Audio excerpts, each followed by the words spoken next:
Ciao e benvenuto o benvenuta a questa nuova lezione in cui vedremo come creare un modello utente. Lo abbiamo già visto nelle diapositive di presentazione di questa lezione in tutte le lingue, ora andremo a vedere come procedere veramente per creare un modello utente all'interno del nostro account Office 365. A cosa serve un modello utente?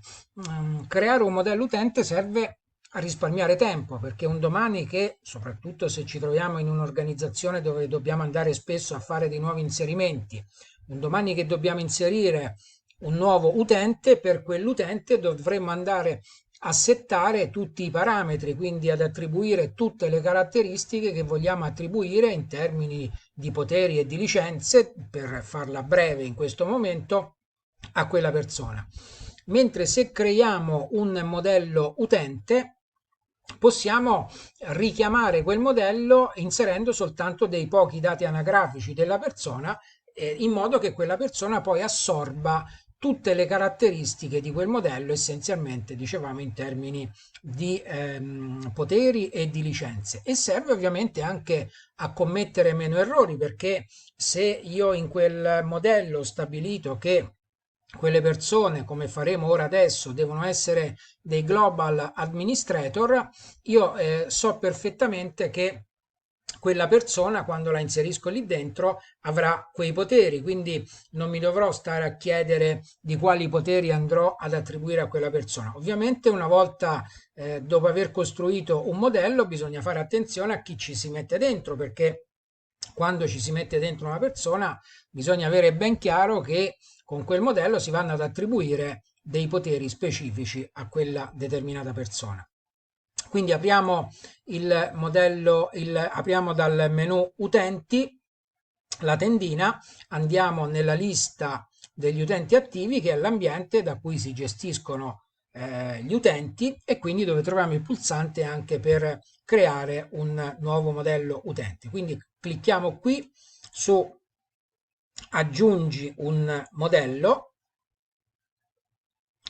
e vediamo che ci si presenta subito questa schermata con dei dati iniziali da fornire, quindi noi dobbiamo attribuire un nome al modello e poi una descrizione. La descrizione è molto importante perché poi la potremo andare anche a rivedere in futuro per capire cosa succede dentro questo modello, cioè chi sono le persone, su cosa, su quale concetto lo abbiamo costruito. Quindi andiamo a dire che ho già preparato quello che dobbiamo scrivere nelle varie lingue.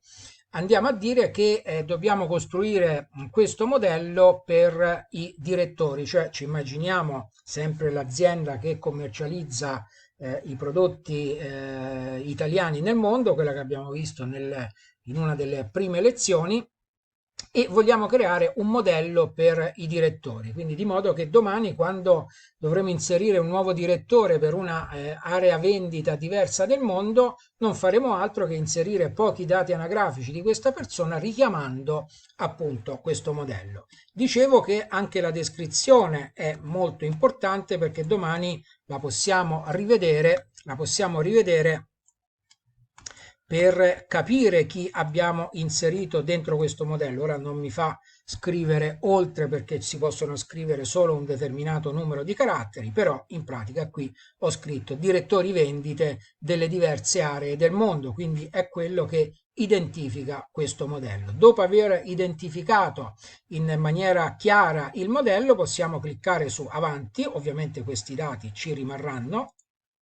Clicchiamo su avanti, dopodiché ci si presenta la scelta dell'account sul quale vogliamo costruire il modello. Ora io ne ho solo uno, però un'organizzazione ne potrebbe avere più di uno, e qui da questa tendina andrà a scegliere l'account su cui costruire il modello. Ovviamente dopo il modello potrà essere richiamato solo all'interno di quell'account e non all'interno di altri.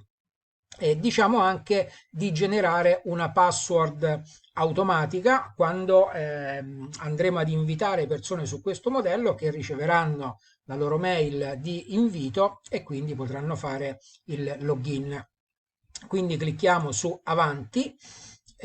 Qui dobbiamo attribuire le licenze, qui possiamo scegliere lo stato in cui opera l'organizzazione. penso perché Office, perché la Microsoft abbia dei prezzi diversi, però di questo non sono sicuro. Comunque io qui scelgo Italia e poi vado a stabilire quali licenze deve avere questo modello. Questa è una cosa molto importante perché poi domani, una volta che io vado a inserire una, due, tre, 10 persone richiamando questo modello, Office 365 attribuirà loro automaticamente la licenza del modello che ovviamente ci troveremo addebitata sul nostro account Office 365, cioè sul mezzo di pagamento che abbiamo indicato nell'account. Non mi stancherò mai di dire che sono soldi ben spesi perché con Office 365 si può fare veramente di tutto. Io per esempio per avere questo account pago appena 13 euro al mese. Quindi ora per il momento ovviamente io non vado ad assegnare licenza a nessuno, potrei assegnare, ecco la licenza consigliata è sicuramente questa, Microsoft 365 Business Standard. Ora io non posso assegnare licenza a nessuno, quindi andrò a creare questo modello senza licenza, come quando creo un membro, un ospite, che lo posso fare anche senza licenza, ovviamente avrà poco spazio di manovra, soprattutto nella modifica dei file.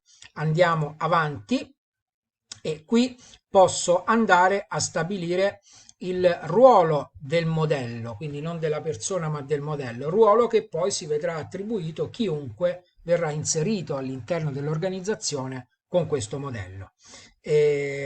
Posso scegliere di settare il modello su un semplice utilizzatore che quindi non ha nessun potere di amministrazione, oppure posso scegliere di creare un ruolo di amministratore. In questo caso lo faremo perché stiamo creando il modello dei direttori generali e noi vogliamo che domani, una volta che verranno inserite delle nuove persone come direttori generali, assorbano automaticamente tutte le caratteristiche di questo modello. Ora Office 365 mi sta avvertendo del fatto, siccome io ho fatto altri inserimenti per fare le diapositive e quindi ho scelto come amministratore più volte, mi sta dicendo che non posso andare oltre. Quindi andiamo a scegliere un altro potere, Teams Administrator, quindi può questo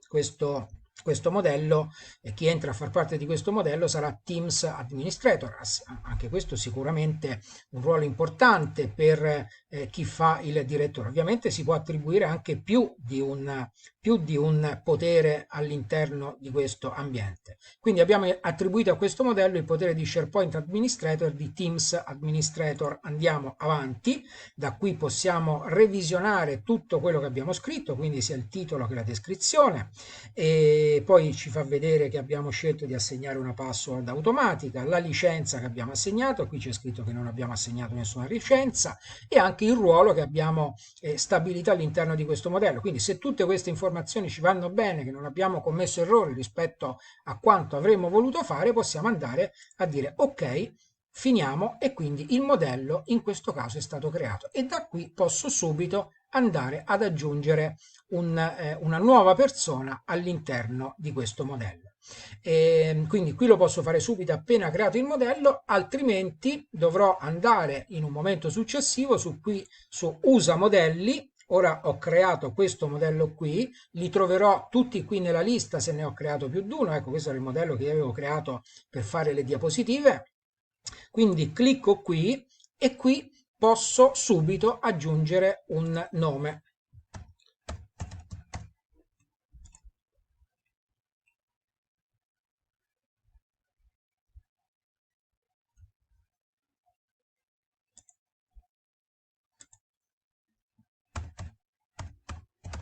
Scriviamo così, Robert Jackson. Sul display name cosa voglio che appaia? Il display name ovviamente è una cosa molto importante perché io troverò questa persona con questo display name in tutte le applicazioni, in Teams, in SharePoint, in Planner, ma anche quando si farà una modifica nei file in OneDrive, se per esempio parteciperà alla modifica di un file in Word, in PowerPoint o in Excel, che OneDrive salva l'ultima versione precedente a quella della modifica, si vedrà che Robert Jackson ha fatto questa modifica a quest'ora a questo file di PowerPoint e OneDrive avrà salvato la versione precedente. Poi andiamo a creare anche la mail per questo utente, quindi